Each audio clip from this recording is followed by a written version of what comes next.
NSC India website से live option chain data को Excel में फैच करने का कोड ऑलरेडी लिख रखा है। पहले हम इस कोड को रन करेंगे, लेटर इसको एक्सप्लेन। मेक श्योर आपको पाइथन के बेसिक्स पता है। मैंने इस कोड को पाईचार्म आईडी के अंदर ऑलरेडी ओपन कर रखा है। मैं यहाँ पर इसको रन करता हूँ।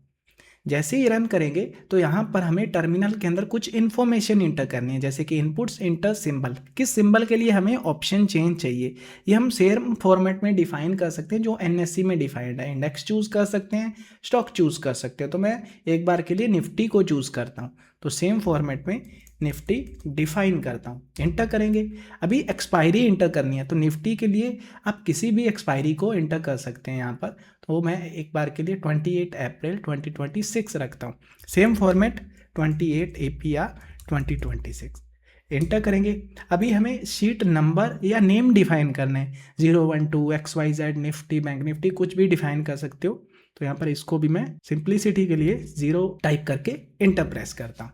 तो अभी यहाँ पर बेसिक शीट क्रिएट हो चुकी है और वो ओपन भी हो गई है बैक एंड के अंदर ऑप्शन चेन। और अभी यहाँ पर डेटा अपडेट भी हो रहा है ऑप्शन चेन के अंदर। तो यहाँ पर ये जो मैसेज रहता है, ये सेम जो साइट पर हमें देखने को मिलता है वो सेम मैसेज होता है, ठीक है। तो यहाँ पर जैसे ही टाइमिंग चेंज होती है तो हमें एज इट इज़ उसी टाइमिंग का डेटा देखने, हम हर 5 सेकेंड में डेटा को रिफ्रेश कर रहे हैं और जो भी टाइमिंग का डेटा है उसको प्रिंट कर रहे हैं।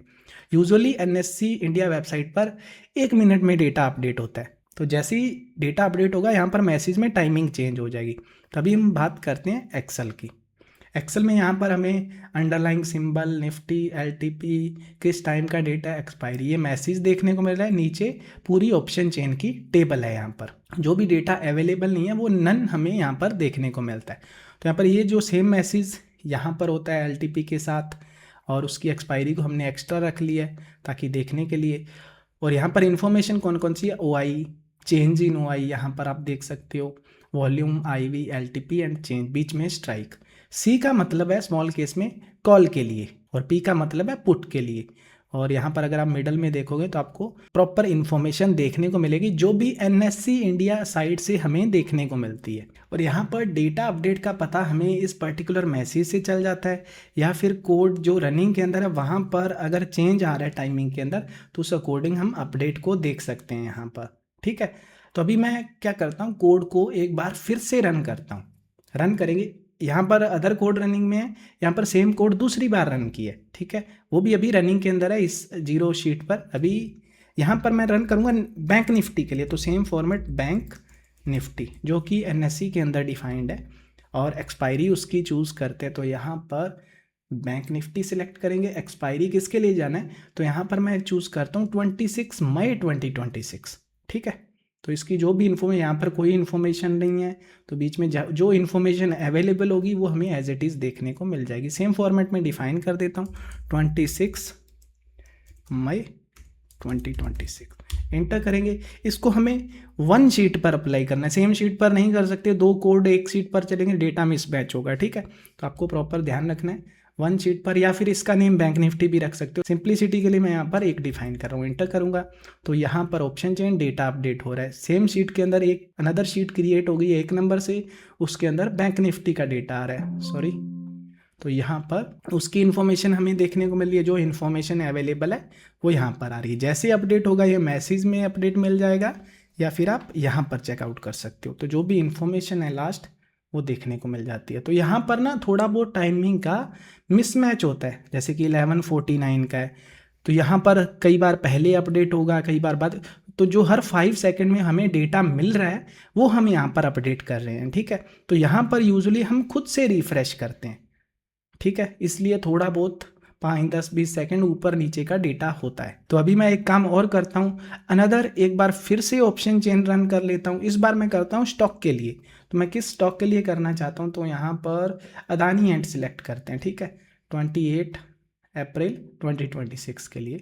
तो यहाँ पर कुछ भी डिफरेंट हुआ तो डेटा नहीं आएगा आपका यहाँ पर। तो यहाँ पर 28 APR 2026 इसको मैं अप्लाई करूँगा 2 शीट पर, तो एंटर करेंगे। तो यहाँ पर उसका भी डेटा मुझे यहाँ पर देख जाए। अगर ये मैसेज आ रहा है तो मतलब आपका डेटा अपडेट हो रहा है। 2 शीट पर अदानी एंड का डेटा जो भी है, करंट टाइम की इन्फॉर्मेशन। 1 पर बैंक निफ्टी की जो भी इन्फॉर्मेशन है, डेटा जैसे जैसे अपडेट होता है टाइमिंग चेंज होता रहता है। 1449 से 1549 हो गया, ठीक है। और यहाँ पर ये पर्टिकुलर डेटा अपडेट हो रहा है। इस पर्टिकुलर वे में आप ऑप्शन चेन को रन कर सकते हो, मल्टीपल ऑप्शन चेन बना सकते हो, ठीक है।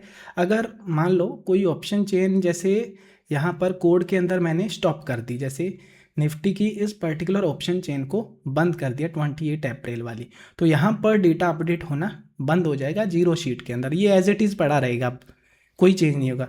अगर फिर से मुझे कोड इसी सीट पर अप्लाई करना है, क्योंकि इस सीट के लिए कोई कोड रनिंग में नहीं है, तो रन करूँगा फिर से और यहाँ पर चूज़ करूँगा निफ्टी 28 APR 2026 और जीरो शीट पर अप्लाई करना है, ये ध्यान रखना। अगर मैं कोई डिफरेंट डिफाइन कर दूंगा तो अनदर शीट क्रिएट हो जाएगी, अगर वो एग्जिस्ट नहीं करेगी। अगर 1 पर कर दूंगा, उस पर ऑलरेडी कोड रनिंग में है, तो डेटा उसके अंदर मिसमैच हो जाए, यहाँ पर कोई दिक्कत नहीं आएगी, क्योंकि वहाँ पर 2 कोड डेटा राइट कर रहे होंगे। एंटर करता हूँ तो अभी इस शीट के लिए फिर से डेटा अपडेट होना शुरू हो गया, जो भी फ्रेश डेटा रहेगा, ठीक है। तो यहाँ पर निफ्टी का जो भी फ्रेश डेटा है, तो इस वे में हमारा ये कोड काम करता रहता है। तो यहाँ पर अभी मैं क्या करता हूँ, इसको सेव कर देता हूँ। जैसे ही सेव करेंगे तो यहाँ पर डेटा राइट में दिक्कत होगी, एरर आना शुरू हो जाएगा। इसको क्लोज करते हैं सभी कोड्स को हम यहाँ पर। तो अभी मैं क्या करूँगा, कोड को फिर से रन करता हूँ, क्योंकि ऑप्शन चेन शीट हमने सेव कर दी है। कोड को फिर से रन करते हैं और अभी मैं रन करता हूँ इसको बैंक निफ्टी, और पर्टिकुलर किस एक्सपायरी के लिए,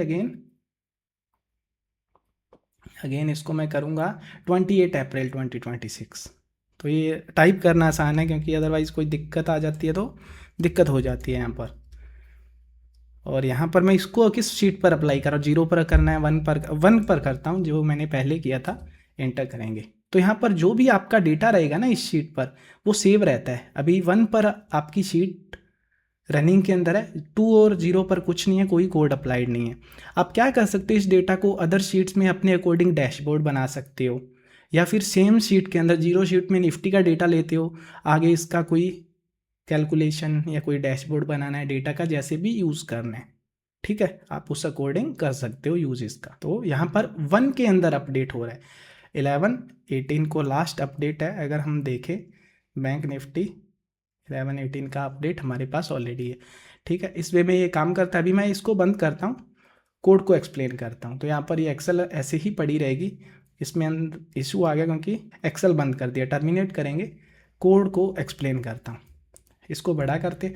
तो यहाँ पर इनिशियली कुछ लाइब्रेरीज़ का इम्पोर्ट है, ये एक्सटर्नल मॉड्यूल से आप इन तीनों को पिप इंस्टॉल से इंस्टॉल कर सकते हो, pip install request, pandas and excel wings. और फिर फर्दर आता है इनपुट का पार्ट, जो भी इनपुट हमें चाहिए कोड में फर्दर यूज़ के लिए। फिर एक्सेल क्रिएशन का पार्ट आ जाता है, डिफ़ॉल्ट एक्सेल क्रिएट हो जाती है, एग्जिस्ट नहीं करेगी, एग्जिस्ट कर रही है तो सेम ओपन होती है।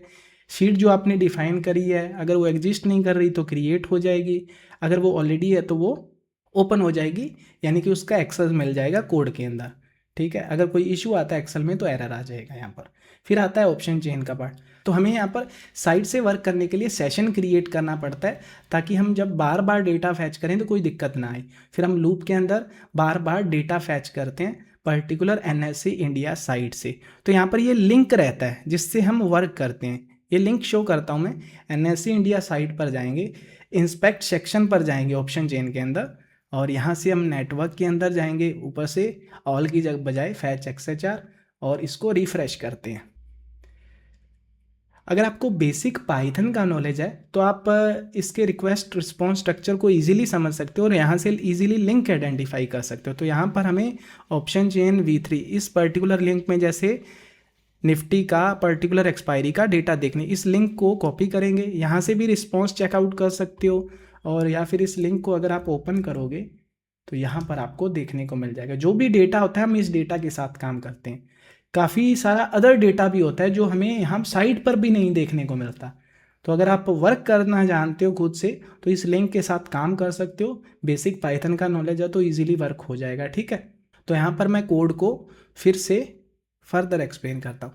हमें नेक्स्ट हेडर्स डिफाइन करने रहते हैं, हेडर्स के अंदर यूज़र एजेंट ओनली, जो कि एक बार डिफाइन करने हैं, बार बार करने की जरूरत नहीं है, आपका कोड फर्दर काम करता रहेगा। ये हम इसलिए डिफाइन करते हैं क्योंकि पाइथन से जो भी रिक्वेस्ट जा रही है साइट को ऐसा लगे कि वो ब्राउज़र से आ रही है। तो यहाँ रिकॉर्ड से हमें डेटा मिलेगा, फिर वहाँ से हम टाइम स्टैम्प निकालते हैं, अंडरलाइंग वैल्यू निकालते हैं और फर्दर CP डेटा को अकॉर्डिंगली अरेंज करते हैं, क्योंकि डेटा तो एक स्पेसिफिक फॉर्मेट में जैसा मैंने दिखाया। फिर हम उसको ऑप्शन चेन फॉर्मेट में कन्वर्ट करके एक्सेल के अंदर फर्दर ड्रॉप कर देते हैं। मैसेज को प्रिंट कर रहे हैं जैसे, हर 5 सेकंड में डेटा को फिर से अपडेट करते हैं। तो यहाँ पर आप कस्टमाइज़ कर सकते हो। अगर कोई इशू आता है, आपने एक्सेल बंद कर दिया, इंटरनेट का इशू या कुछ भी, तो यहाँ पर एरर प्रिंट हो जाएगा और कोड 5 सेकंड बाद फिर से ट्राई कर लेगा। तो यहाँ पर इस वे में ये हमारा कोड रहता है। फुल कोड मैंने यहाँ पर शो कर दिया। अगर आपको ये कोड चाहिए तो आप वीडियो डिस्क्रिप्शन से इसको गेट कर सकते हो और अपने अकॉर्डिंग कस्टमाइज़ करके यूज़ कर सकते हो। That's it guys, thanks for watching.